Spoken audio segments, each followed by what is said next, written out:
నమస్తే, welcome to Aadya media. నేను మీ స్వర్ణ. ప్రస్తుతం మనతో పాటు ఉన్నారు సీనియర్ జర్నలిస్ట్, సినీ పరిశోధకులు ఇమ్మంది రామారావు గారు. నమస్తే అండి రామారావు గారు. రామారావు గారు మే 31 అంటే మన కృష్ణ గారి బర్త్డే. సో ఈ సందర్భంగా కృష్ణ గారితో మీకున్న అనుబంధం కావచ్చు, మంచి విశేషాలు తెలియచేయండి. మోసగాళ్ళకు మోసగాడు ఈ కౌబాయ్ సినిమా కదా, దీనికి డ్రెస్సులు కావాలి. చాలామంది అనుకున్నారట డ్రెస్సులు కావాలంటే బాంబే నుంచి డ్రెస్సులు అంటే ఫ్యాషన్ అంటే బాంబే కదా. కౌబాయ్ అందులో మోసగాడు కౌబాయ్ చిత్రానికి బొంబాయి నుంచి డ్రెస్సులు కానీ బొంబాయి నుంచి కాస్ట్యూమ్ రమ్మంటే వాడు రావడమే ఫ్లైట్లో వస్తాడు. మనలాగా ట్రైన్లో వచ్చి వెళ్ళేవాళ్ళు కాదు కదా, ఫ్లైట్లో వచ్చేసి ఆ రోజుల్లో సినిమా బడ్జెట్లోని పావుసగం బడ్జెట్ కాస్ట్యూమ్స్కే అయిపోయేలాగా ఉన్నాయని చెప్పాడట. చెప్తే అప్పుడు ఏంటి ఎలాగా ఏం చేద్దాం అనుకునేసరికి అప్పుడు ఈ మీసాల బాబురావు ఏం చేశాడంటే, సార్ మీరు నాకు వదిలేయండి, నేను మీకు కుట్టిన తర్వాత బాగలేకపోతే నేను ఇంక మీ దగ్గర పని చేయను అంటే నా మీద మీ నమ్మకం ఉందంటే నమ్మకం లేకపోవడం ఏంట్రా అని ఆ మీసాల బాబురావు ఈయన మంచి అందగాలన్నమాట. ఈయనకి 555 సిగరెట్ ఏమో వాడు కొనుక్కొని ఇచ్చేవాడు, మీసాల బాబురావు కొనుక్కొని కృష్ణ గారికి ఇచ్చేవాడు అనమాట. కృష్ణ గారికి ఆ ఫీలింగ్ లేదు, మా కాస్ట్యూమర్ కొన్నాడు ఆ సిగరెట్ నాకు ఇస్తే నేను కాలుస్తున్నాననే ఫీలింగ్ లేదన్నమాట. అంత మంచివాడు, అందుకే అంత వృద్ధిలోకి వచ్చాడమ్మా. తరతమ భేదాలు ఏమీ లేనివాడు కృష్ణ గారు అన్నమాట. అప్పుడు మైండ్ అంతా రాత్రులు కృష్ణ గారును మీసాల బాబురావు ఇద్దరు బాబురావు అన్నమాట, ఇద్దరు కూర్చుంటారట, కట్ చేసేవారట. కట్ చేసి తనే కుట్టాడు. మోసగాడు డ్రెస్ ఎలాగొని చూసావా? బొంబాయి నుంచి కూడా ఎవరు కుట్టారని చూడడానికి వచ్చారట. అది మోసగాడు డ్రెస్సులు బాబురావు కుట్టాడన్నమాట. తర్వాత ఆ సినిమా కోసం తారి ఎడారి అన్నీ వెళ్ళినప్పుడు కృష్ణ గారు చాలా కష్టపడ్డారట. మాధవరావు చెప్తాడనమాట, ఎర్రటి శరీరం కదా కందిపోయి చాలా కష్టాలు పడి ఇన్ని కష్టాలు పడ్డాడు కాబట్టే అంత గొప్ప పేరు తెచ్చుకున్నాడు. తర్వాత మంచి స్నేహపాత్రుడు. మన ప్రభాకర్ రెడ్డి అంటే మంచి ఇష్టం కృష్ణ గారికి. మంచి ఇష్టమే కాకుండా మంచి నమ్మకం ఉంది కాబట్టి ప్రభాకర్ రెడ్డితో కలిసి కొన్ని సినిమాలు తీశాడు. 12 కాపురం ప్రభాకర్ రెడ్డిదే కదా, సంవత్సరం ఆడింది ఆ రోజుల్లో. ప్రభాకర్ రెడ్డి కథ రాయడం, ఈయన సినిమా తీయడం, అలా ప్రభాకర్ రెడ్డి కథలు చాలా ఆయన రాసినంతకాలం ఈయన సినిమాలు తీస్తూనే ఉన్నాడు. అన్నీ కూడా మంచి సూపర్ డూపర్ హిట్స్ కూడా అయ్యాయి. అవును, అన్నీ మంచి సినిమా హిట్ అయింది. అంటే వాళ్ళ స్నేహానికి గుర్తుగా ఎంత మంచి స్నేహం అంటే చనిపోయినంత వరకు ఒకరిగా ఉన్నారమ్మా. తర్వాత రామ్మోహన్ పని అయిపోయింది, రామ్మోహన్ ఇంకేమి లేదు, కొంచెం బజార్లో కొంచెం తిరుగుతున్నాడు, ఆయనకి ఏ పని లేకంటే పిలిచి ఆయనకి సహాయపడ్డాడు. అసలు యాక్చువల్గా ఆ తేనె మనసులు కన్నె మనసులు సినిమాకి అవును రామ్మోహన్ గారే సూపర్ డూపర్ హీరో అవుతారు అని అనుకున్నారట కదా. అవునవును. బట్ అనుకోకుండా కృష్ణ గారు ముందు వరుసలోకి వచ్చేసారు. అవునవును. అంటే ఆయన బాగా మంచి పెద్ద హీరో అవుతాడు అనుకున్నారు, కానీ ఆయన పాపం ఎందుకో చక్రం అలాగా ఆయన పట్ల శిక్ష వేసింది. కానీ ఒకటి, ఈయనకి ఆ మంచితనం ఉండబట్టే ఎంతకాలం మనగలిగాడు, ఇన్ని సినిమాలు చేశాడు, ఇంతమంది ప్రొడ్యూసర్లు. ఆయనకి అందరు ప్రొడ్యూసర్లు కూడా తలో 10,000 20,000 ఆ రోజుల్లో 50,000 సినిమా తీసుకున్నట్టయితే 20,000 రూపాయలు ఇవ్వాల్సి ఉండేది, ఇచ్చేవారు కాదు. ఆ 20,000 రూపాయలు బకాయి తీసి పక్కన పెట్టండి, మళ్ళీ సినిమా స్టార్టింగ్. డబ్బులు తీసుకుంటే సినిమాలు ఏం చేస్తారమ్మా?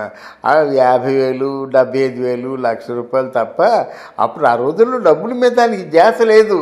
ఎన్ని సినిమాలు చేసాము, నా చుట్టూ ఉన్న వాళ్ళందరికీ బ్రతుకు తెరువు కల్పిస్తున్నానా లేదా, వాళ్ళు ఏమైనా ఇబ్బందులు పడుతున్నారా, ప్రొడక్షన్ మేనేజర్లు కానీ అసిస్టెంట్ డైరెక్టర్లు కానీ ఇంకెవరైనా కాస్ట్యూమర్స్ కానీ మేకప్ కానీ వీళ్ళు ఎవరైనా ఇబ్బందులు పడుతున్నారా అని చెప్పేసి దీన్ని తలుచుకుంటూ ఉండేవాళ్ళే. కానీ ఆయన ఎప్పుడు కూడా డబ్బుల కోసం ఆలోచించలేదు.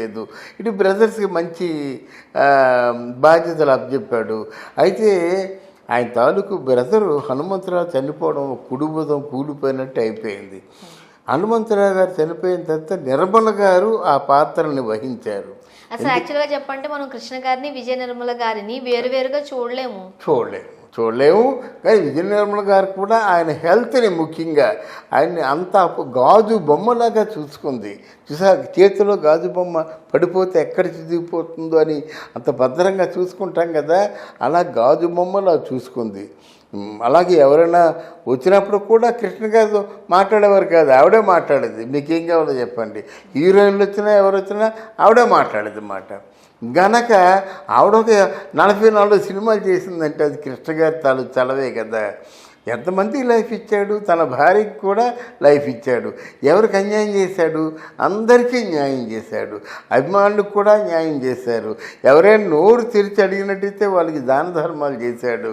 ఆయన ఎప్పుడైతే నిర్మల గారు పోయారో మనసు వదిలేశారు. మానసికంగా ఆయన జీవత్సవం అయిపోయారు. భార్య మేనకోడలు ఎప్పుడైతే పోయిందో ఇంకా అక్కడి నుంచి ఇంకా నేను బ్రతికెందుకు అనుకున్నారో ఆ భార్య పోయిన కొన్నాళ్ళకే ఆయన కూడా ఆ పరమాత్మలో కలిసిపోయాడు అనమాట. ఈ 31వ తారీఖు సందర్భంగా ఆయన పుట్టినరోజు. నా ఉద్దేశం ఏంటంటే కృష్ణ గారి బర్త్డేని మన తెలుగు టాలీవుడ్ ఒక వేడుకగా జరపాలమ్మా. వేడుకగా జరిపి మధ్య ఏంటో అది పోతుందేమో కదండి, గుర్తు చేసుకోవడం తప్ప ఏమీ చేయట్లేదు. ఎందుకంటే కృష్ణ గారి పుట్టినరోజు ఎందుకు వేడుకగా జరపాలంటే తేనె మనసులు సినిమా కొత్త వాళ్ళతోనే కదా తీశారు. కానీ కొత్త వాళ్ళ అంటే కొత్తగా సినిమాలోకి ఎంటర్ అయిన వాళ్ళందరి తాలూకు ఫంక్షన్గా తేనె మనసులో వాళ్ళు కొత్తగా ఎంటర్ అయ్యి ఎంత చరిత్ర సృష్టించారు. అలాగే సినిమా ఫీల్డ్కి కొత్తగా ఎంటర్ అయిన వాళ్ళందరూ కూడా కృష్ణ గారి తాలూకు బర్త్డేని ఒక బర్త్డే గాను వేడుక కానీ జరుపుకుంటే అలాంటి మహానుభావుల్ని మనం కొంతకాలం గుర్తుంచుకుంటాం అన్నమాట.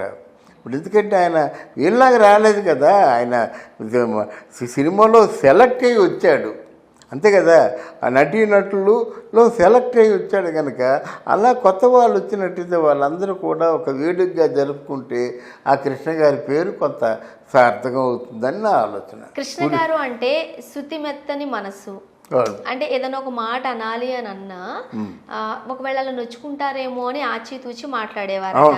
అండ్ ఆయనకి కోపం వచ్చినా అంతే సీరియస్గా ఉండేవారు. అలాంటి సందర్భం ఏమైనా ఉందా? చెప్తా. ఇంకో విషయం చెప్పడం మర్చిపోయాను, సమగ్రంగా ఉంటుంది. కృష్ణ గారిలో ఉన్నటువంటి విశేషం ఏంటంటే ఆ పిల్లల్ని పట్టించుకోనట్టు ఉంటాడు. కానీ పిల్లలు ఎంత డిసిప్లిన్గా ఉంటారమ్మా. మహేష్ బాబు గురించి ఎవరైనా వేలెత్తి చూపించగలరా? ఆయన ఏదో, ఆయన యాక్టింగ్ ఏదో, ఆయన తాలూకు ఇల్లు ఏదో, వాళ్ళ పిల్లలు ఏదో, ఆ భార్య ఏదో. ఎంత డిసిప్లిన్గా ఉంటాడు, ఎంత రిజర్వ్డ్గా ఉంటాడు. అది కృష్ణ గారిలో ఉన్న గొప్పతనం. ఇకపోయినట్టయితే నేను వ్యక్తిగతంగా కృష్ణ గారికి అంత అనుకూలంగా ఉండేవాడిని కాదు.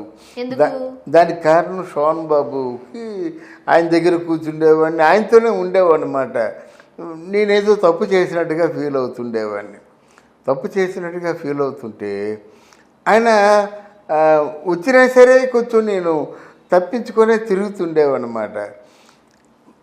ఒకనొక సమయంలో రంగనాథు కృష్ణ గారి ఆఫీస్ కింద ఉంటే రంగనాథ్ మీదన ఉండేవాడు. ఆ కృష్ణ గారిని దాటుకుంటూ పైకెళ్ళాడే, జోరుగా మెట్లు ఎక్కిపోయేవాడిని. అది అలా ఉండేవన్నమాట. అలాంటిది ఒకరోజు నాకు ఎందుకో కృష్ణ గారితో అవసరం పడింది. కృష్ణ గారితో ఇంటర్వ్యూ తీసుకోవాలి. మా తాలూకు వాళ్ళు, మా సినీ హెరాల్డ్ ఎడిటర్ చెప్పాడు అన్నమాట, నువ్వు బాగా కవర్ చేస్తావు కదా, ఒక లైఫ్ టైము ఆర్టికల్ కావాలి అంటే ఒక ఫుల్ పేజీ ఆర్టికల్ అంటే మన కనీసం 3 గంటలు ఇంటర్వ్యూ చేస్తే కానీ ఫుల్ పేజీ రాదన్నమాట. నేను ఎలాగడుగుతాను అసలు ఆయన దగ్గరికి దాని తర్వాత ఆయన దగ్గరికి వెళ్ళి నమస్కారం పెడితే కూర్చోమని చెప్పాడు. కాఫీ ఇచ్చాడు. మతిపోయింది, అసలు కూర్చోమని చెప్తాడు అనుకోలేదు నేను. కూర్చోమని చెప్పి కాఫీ ఇచ్చాడు ఇక్కడే రిసార్ట్లో. కాఫీ ఇచ్చిన తర్వాత ఏమండి ఇలా వచ్చారు అన్నారన్నమాట. లేదండి, మాకు మీ తాలూకు లైఫ్ టైము స్టోరీ కావాలి, డీటెయిల్డ్గా నాకు ఇన్ఫర్మేషన్ ఇస్తారని వచ్చానండి అని చెప్పారన్నమాట. కూర్చుందా అని చెప్పారన్నమాట. అంటే భోంచేసి కూర్చుందాం, ఇప్పుడే కూర్చుందాం అంటే వెంటనే ఇచ్చారా? పెట్టండి ఇంకా మనకి ఏముంది అంటే జనరల్ గా అపాయింట్మెంట్లు ఇచ్చి పలానా రోజు రండి ఇప్పుడు రండి అని చెప్తూ ఉంటారు కదా. అదేం లేదు. ఆ ఇంటర్వ్యూకి నేను నాతో పాటు ఒక లేడీ వచ్చింది, అభినందన భవాని అని నాతో పాటు వచ్చిందన్నమాట, కృష్ణ గారిని చూస్తానని. కానీ ఎందుకు చూడడం ఏమిటి, అమ్మాయిని తీసుకొని వచ్చా నువ్వు, ఇది ఏమి అమ్మాయి అంటే ఆవిడ ఆర్గనైజేషన్లో ఉన్న వ్యక్తి కదా, ఏమిటి ఇదంతా ఏమిటి వ్యవహారం, ముందు నా మాత్రమేనా నాతో ఫోన్లో మాట్లాడకట్ట ఇంటర్వ్యూ ఏమిటి, అవేవీ లేవమ్మా. చక్కగా మామూలుగా ఇంటర్వ్యూ ఒక 2 గంటలు చెప్పి అంతవరకు ఆయన కూడా భోజనం చేయకుండా ఉండి ఆ 2 గంటల తర్వాత అందరూ కలిసి భోజనం చేశామన్నమాట. అది కృష్ణ గారి సంస్కారం. అంతేగాని మీరు ఎందుకు నన్ను చూసి అట్లా అలా పారిపోతున్నారు, నన్ను ఎందుకు అవాయిడ్ చేశారు, నాకు కవరేజ్ ఎందుకు ఇవ్వలేదు, మీరు నాతో ఎందుకు మీరు దూరంగా ఉన్న, అదే లేదు. అసలు ఏమీ మనసులో లేనట్టే నవ్వుతూ మాట్లాడాడన్నమాట. అందుకే వాళ్ళు గొప్ప వాళ్ళు అయ్యారు. మన ఏముంది, మనం అల్పులు అనిపించింది నాకు. అంత గొప్ప వ్యక్తిని మనం చూడలే. అందుకే వాళ్ళ జీవితం, వాళ్ళ పేరు సార్థకమయ్యేలాగా వేడుక జరుపుకోవడం అవశ్యం అని అనుకుంటున్నాను నేను. చాలా మంచి విశేషాలు తెలియజేశారండి. Thank you.